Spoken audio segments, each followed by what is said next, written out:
Hi! అందరికీ నమస్తే. ఈరోజు 'బ్రహ్మముడి' సీరియల్‌లో ఏం జరిగిందో తెలుసుకునే ముందు ప్లీజ్ సబ్స్క్రైబ్ మై ఛానల్. ఇక సీరియల్‌లోకి వెళ్తే రేఖ దుగ్గిరాల ఫ్యామిలీ ఫోటోస్ అన్నీ తగలబెడుతూ ఉంటుంది. అపర్ణ అడ్డం వెళ్ళినందుకు "నువ్వు నోరు మూసుకొని పక్కకి పో. ఇక నుండి ఈ ప్రపంచం అంతా లేదు. రుద్రాణి కుటుంబం మాత్రమే గుర్తుపెట్టుకోవాలి. నీ మనవరాళ్ళకి వాళ్ళ తల్లిదండ్రుల ఫోటోలు కూడా గుర్తుండకూడదు" అని బెదిరించి ఇలానే పెంచు భయంతోటి. నేనంటే నా మాటే వేదవాక్కులా వాళ్ళుండాలి అని చెప్పి వెళ్ళిపోతుంది. తర్వాత రాజు మేనల్లుడు గతం మర్చిపోయి పో మర్చిపోయి వాళ్ళ ఇంట్లో ఉంటాడు గదా! అతనేమో పోలీస్ కంప్లెయింట్ ఇస్తాడు.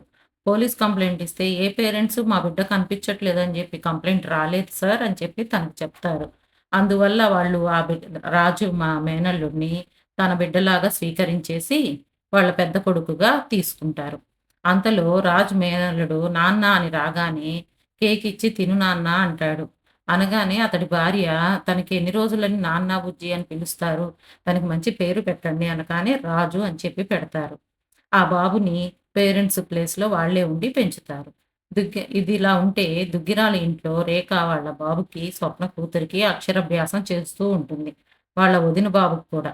అపర్ణ వచ్చి నా మనవరాళ్ళకి కూడా చేయమని అడుగుతుంది. అందుకు రేఖ వాళ్ళకి చదువు లేదు, ఏమీ లేదు. నోరు మూసుకొని పో అవతలకి. వెళ్ళు లోపలికి అని చెప్పి తిడుతుంది. అయినా వాళ్ళకి అక్షరం ముక్క గూడా రావడానికి నేను ఒప్పుకోను. లేకపోతే నువ్వు గనక నేర్పించినా కైలాస దర్శనం చేసుకుంటారు అని చెప్పి భయపెడుతుంది.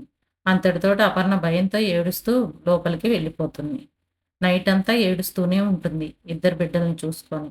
అంతలో కావ్య ఆత్మ వచ్చి తనకి ధైర్యాన్ని నూరిపోస్తుంది. అంతే తను వాళ్ళకి అక్షరాభ్యాసం చేపించి పిల్లలకు చదువు నేర్పించడం స్టార్ట్ చేస్తుంది పలకల మీద. అంతలో ఆ రేఖ వచ్చి చూసి తిట్టి ఆ పలకల్ని కూడా పగలగొట్టి ఇంకోసారి చదివిస్తే చేతులు కూడా విరగదీసేస్తాను అని చెప్పి అంటుంది. అప్పుడు దేనికి పనికిరారు నీ మనవరాళ్ళు అని చెప్పి తిట్టి వెళ్ళిపోతుంది. కానీ అపర్ణ తగ్గదు. వాళ్ళకి దొంగతనంగా నేర్పిస్తుంది. రాజేమో వాళ్ళ ఇంట్లోనే పెద్ద కొడుకుగా నిలబడిపోయి పెరుగుతూ ఉంటాడు. అంతటితోటి ఈరోజు ఎపిసోడ్ అయిపోతుంది.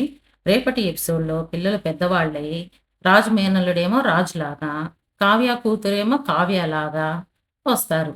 ఏం జరుగుతుందనేది రేపు చూద్దాము. చూసిన వాళ్ళంతా please subscribe my channel. Thank you all of you.